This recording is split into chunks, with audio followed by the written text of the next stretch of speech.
So this is basically how it works. I just find a nice little perch like this and I fire away at the...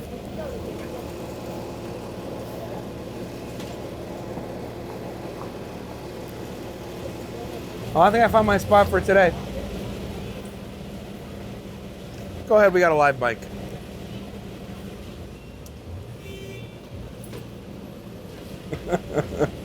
Got any cocaine? Come on through, we got a live mic.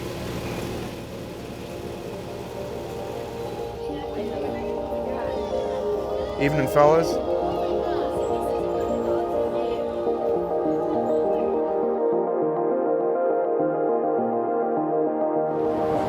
This is just one of my favorite all-time angles. Oh yeah, this angle's looking great.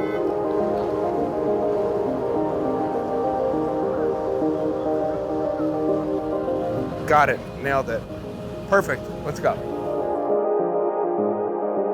The fact that I do have this just bottomless well of energy for this stuff, it has nothing to do with ambition. I think it's just like a natural inclination toward obsession. The idea of stating an agenda or an ambition is just beyond me. I mean, really my job is to walk around, point at things and be like, that's funny, that's sad, that's weird, oh, I like that.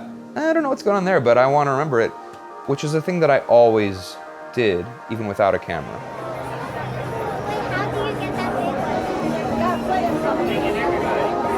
No.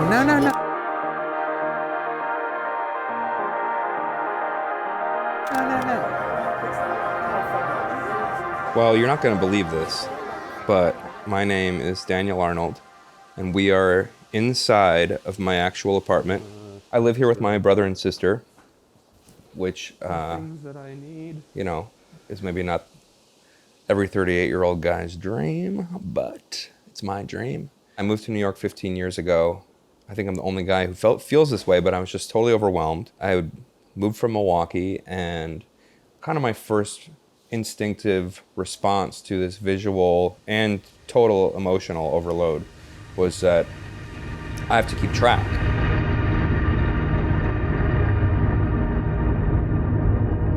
Just like nonstop action and energy.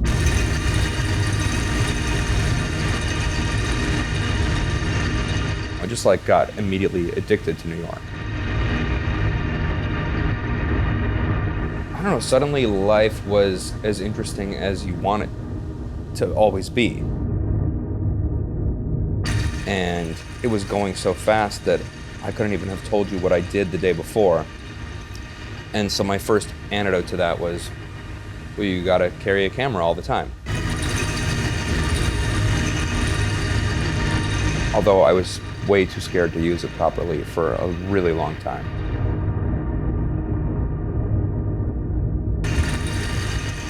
I moved here, I was 23, I was working for my cousin who was running for judge on the Lower East Side. I mean, I had no reason in the world to be hired for that job. I didn't know how to do it. I was willing to take endless abuse, and still am. The job ended, and with it went my whole kind of safety net. Had this sort of deus ex machina where just as I was about to go home and figure out life in Milwaukee, I get this job for this teeny bopper website. They let me write their music channel. And that kind of played into this whole like young guy fantasy that I was going to move to New York and write about music. Which was a hilarious joke to anybody older than me who I told about it. Like, oh, just go home. But crazy enough, it worked pretty quickly. Like I got this teeny bopper job and used it to kind of con everybody in the music business into, you know, giving me their ear a little bit, and I went to shows every night and brought my camera. I mean, that's just kind of been my natural response to the culture here, is to hustle, which is crazy because going by the first 22, 23 years of my life, I thought I was a full loser. Like, thought I'd never work hard because I didn't know how. And it was just because I didn't care about school, it turns out. So yeah, I got here, suddenly had a variety of things that I really cared about. And my brain was just like, okay, this is what I've been waiting for your whole life. Let's destroy ourselves and work ourselves to death. Careful what you say, got a live mic here. It used to be downtown. Hi. Good, how are you?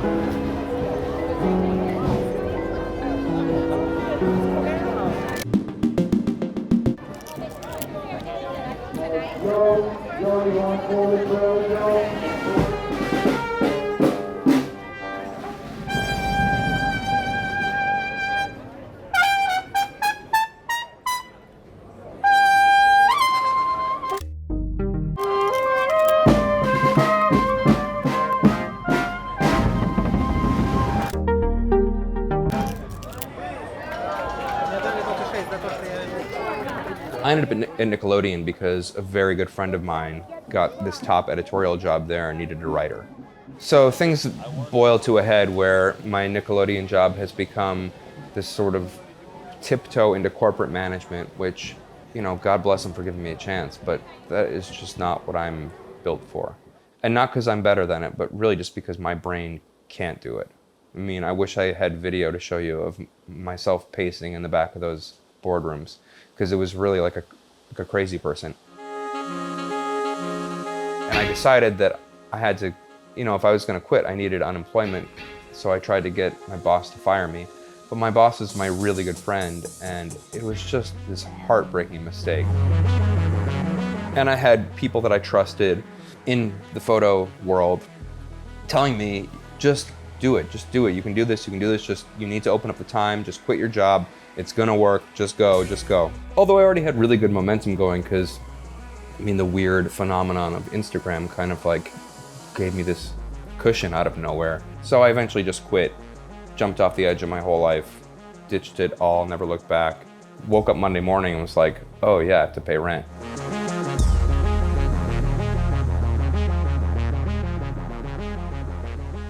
I don't know, I never for a second put any pressure on photo work to make money. I never thought that was going to be a thing in my life. I did my own thing exhaustively, relentlessly, psychotically, until somebody came along and was like, hey, how about you keep doing that, but take some of my money?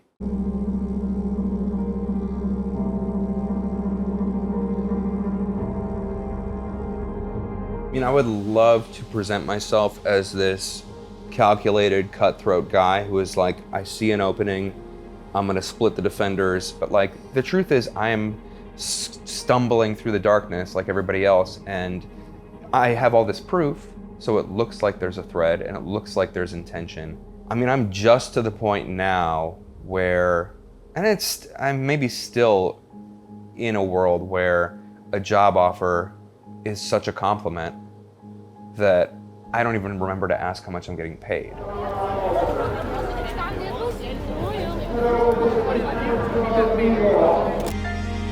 I knew it.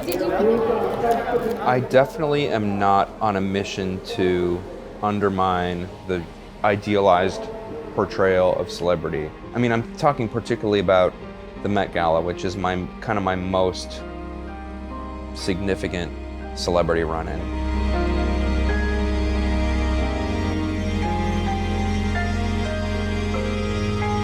As a storyteller, you have insane access because every face in this room is loaded with such connotations, such baggage, that in a handshake, you can tell a novel.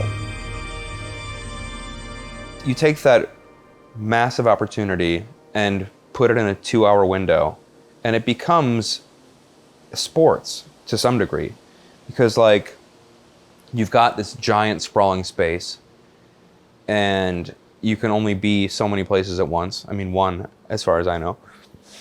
It's such a physical challenge, and such an intimidating one in a way. It makes it very difficult to be calm, calculated, and think like, what am I gonna do to the celebrities today? I think, as somebody who spends almost all of my time at this point putting myself in uncomfortable places and finding my way out through taking pictures. I think that when I am in a place where there's nowhere nice to sit down, nothing nice to snack on, nobody to talk to that makes me feel accepted, I'm reduced to my instincts, and my instincts are to reach out and connect where I can. And what I connect to is what I recognize. And what I recognize, particularly in that state of mind, is my own feeling of like, somebody please come take care of me. It's a much more interesting story to say I went to a penthouse party in Paris, in the penthouse of a hotel, not the magazine, and you know, there were shag rugs on top of the rugs, on top of the carpeting, and Kanye West was there, and he wasn't there like basking in a glowing halo. He was behind plants, reaching through plants, getting a little piece of cheese, hoping nobody's looking at him. And I don't want to shame anybody. I don't want to be the guy who's looking at you when you don't want to be looked at, but like, that is who I am. I am a suffering, hyper self-aware, hyper analytical guy, and again, not a sob story. I love that existence, but it's very interesting to me to find evidence of that in other people. And even that implies more calculation than there is. I mean, I think the truth is that if I'm trying to make sense of the puzzle of the chaos in front of me, the sense that I can make of it is only a reflection of myself. And my own experience is not one of everything's beautiful. My own experience is like, this is like nonstop horror in a way that I love. I'm obsessed with the world. I spend all of my time being a stranger, staring at the world and making proof of the little stories in the puzzle. But they're not stories that are like, life is beautiful and fun, even when it is. That's a nice tea. Oh boy.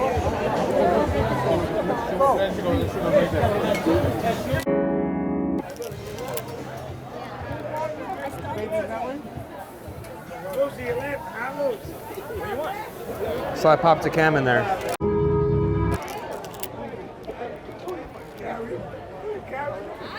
I think exploitation is just an impossible topic. I think that, I mean, the whole exploitation argument, first of all, implies that photography is like an act of violence. I think that it's taken that way. I mean, especially as a man whose intentions are not 100% obvious, who shoots from the waist, I am perceived as a threat. And I'm as unthreatening as a person can be. I'm not telling the stories of individuals in a way that misrepresents their experience, because it's not about individuals.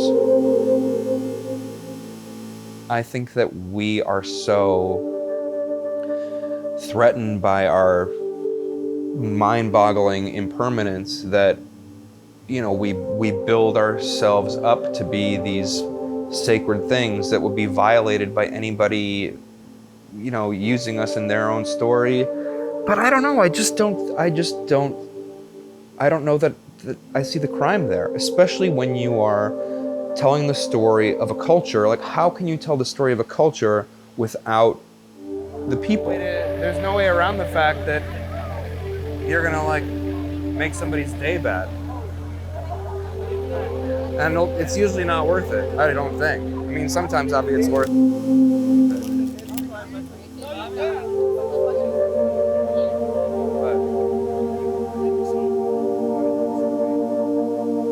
The perception of what this is so different from the experience of it.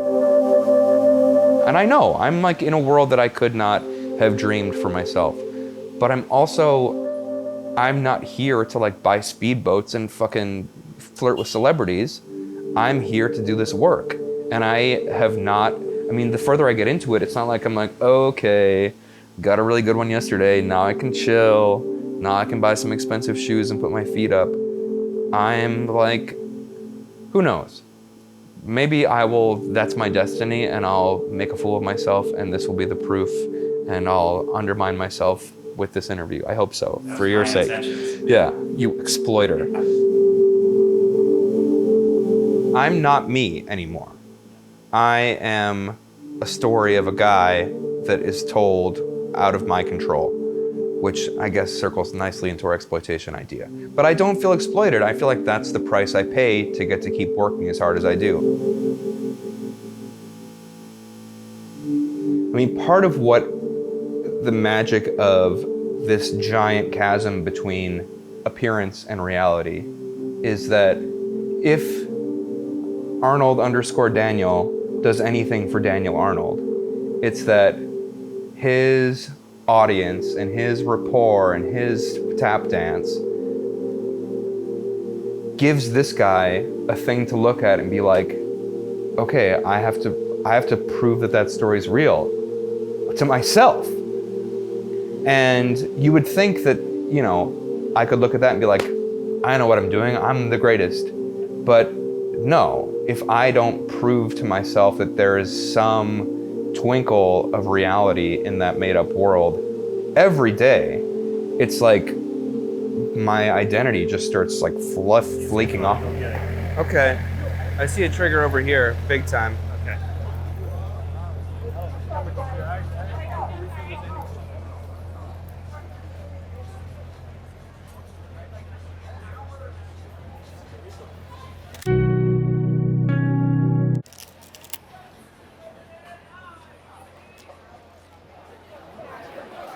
I ran into my friend Anka on the street recently, who's also a wandering around the street kind of person. She was telling me that all this comes from intimacy issues. That we don't have intimacy in our lives, so we go and try to catch other people being intimate. Yeah. Hell of a thing to have in the back of your head all day now. I mean, it's easier to be working obsessively than it is to have like a balanced, connected life with other people. Having been a very fearful kid, like a kid who, if my mom went 2 aisles over at the grocery store and I got left behind, I'd go crying to the loudspeaker and be like, where's my mom? And being a person who seeks comfort and who seeks stability, that much more than any individual photo, much more than success, much more than anything that somebody else would point to be like, oh, that's why he does it. He's seeking fame, he's seeking recognition. Really what's stuck with me about this and what makes it such a prevailing thing in my life is that it makes me brave enough to stay scared. He's an interesting character. Not only am I going to a place where I'm uncomfortable and having the scary experience and indulging in being afraid, but I'm also coming out of it with, 10 rolls of film and 365 pictures of what it was to be scared. You guys look like movie stars here, for real. You look like movie stars. Holding down this corner doesn't even look like real life. And I think that anytime you can engage that primordial survival brain, no matter, even if you fail on your face, what you do in that state of mind is interesting. People love to hear that they look like movie stars. And I think little by little, just being in a challenging city and being in challenging fields, I put myself in a position to be called upon to be more than I naturally am. And I think that's why this has been such a hook for me, is that like, I never left the country. I never did anything. I was just trying to like check off the boxes of how you have a successful life. I was, get a job, be good. What is the big mind boggler of growing up? It's like, when am I an adult? And it's that you're never an adult. You always feel like a scared kid, at least as far as I know. And I think that there's this great therapy and art in accepting that and mining that feeling. Like, how do I communicate to you that no, I'm not a polished, successful dashing artist guy who made the right decisions and plotted a course to be known to you. I'm a little kid in a big fat hairy body, and I'm most of the time feel lonely and sad and out of control, and I don't know. It just seems worth telling that story because, my personality to be self-deprecating, to go into a place and say like, here's all the shit that I think I'm doing wrong. Here's what I think I look bad today. There's something about embracing that instead of building up this lion exterior where you're like, no, I'm not a lion, I'm a little pathetic sheep, and this is what it's like to be in the world. And I think that's much truer than any hero story of like, this seems kind of funny. Who's it gonna be? First to rise, still the prize. Yay! You won, buddy. What a delicate hand. Let's play. I try so hard. To shut the fuck up. This whole thing started when I made a website called whentosaynothing.com. That was my original filter where I was like, oh, that's what I do. I do when to say nothing. I'm a writer that can't stand the sound of my voice. So I want to find a way to make these stories and say nothing. I don't think it's dumb. And I enjoy the exercise of having to justify myself. I like being challenged about it. Obviously, I sit and think about it all day, no matter if someone asks me about it or not. I just think that there's a fatal problem, which is that there's no explaining it. I think that's what the job is like in search of the answer to these questions, and there is no answer, and so there's endless work to do. Not to, spit in the camera, but like every time I do one of these, I like beat myself for a month because like what a disservice to the work to have gone on record and fumble through explaining what it is, because I don't know what it is. You don't know what this is until this time is over and I'm not part of it anymore, and I have no control over it. I don't think of it on such precious terms. Not nominating myself to be the president of memory. Street photography is such a crass, disgusting undersell of what this is. It's got nothing to do with street photography, and I think that it inspires these conversations, and we are, inclined in these self-help spiritual conversations because there's something about this irrational, ritualistic behavior that opens a different kind of thinking. I think that it's worth having the conversation because you can spread this inside knowledge that's all bullshit. All these glory stories of our culture are stories of nobodies who just did the thing every day. And the shit about the photos, like, look, here we are, we're how long into this and we haven't talked about a single photo, and I don't care about talking about the photos. I spent all my time trying to make them and make them better, and I look at other people's photos and think about photography and dream about taking pictures, and it's really not even about the pictures. I love the pictures for the day that I make them. I love them more as a purpose to live a way that I didn't have the balls to live without them. Whoa.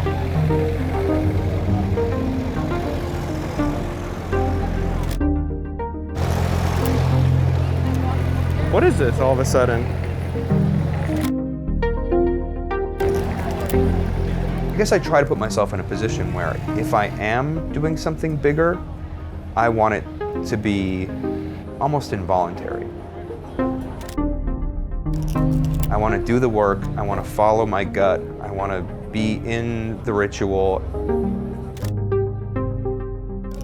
I feel like the plot will reveal itself in the end. I don't know, I just think if there's any act of aggression in my approach to photography, as it relates to exploitation, as it relates to anything, it's aggression by vulnerability.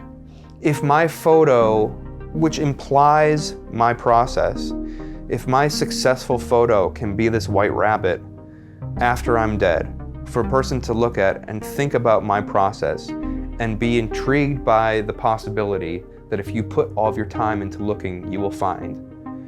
And if it inspires the ritual that is about going every day and failing over and over and over again and letting go over and over and over again and being so comfortable in your vulnerability and so relinquish the trick of control that maybe that ends up being my little bookmark in the world where I stopped thinking because I dropped dead. And maybe someone can come in there and, whether they mean to or not, pick up where I left off and get into that ritual, and maybe their brains work a little bit better than our brains work, because that tends to be how things go. And I don't know, maybe that is my little stone to throw into the future, into the world of chauvinist insanity and ego destruction. And I think that if you can plant that little seed of possibility and send somebody on a similar path of seeking, instead of, looking for, trying to tie things in a bow, trying to have an answer, trying to say, like, this is right, this is wrong, this is black, this is white, and you can plant this desire to live in the gray between and look around and pay attention to what's there. I don't know, that feels like that could be, in my little ego fantasy, that's like a revolutionary thing. And I picked that up involuntarily from somebody else who started a long time ago, from, tons of people who started in all kinds of ways. And if there's any value to putting your efforts into creative documentation of your existence, let it be that you make a little mark of where you stopped thinking and let someone else pick it up. And I don't know, what are we doing here if not that? Not making money, that's for goddamn sure.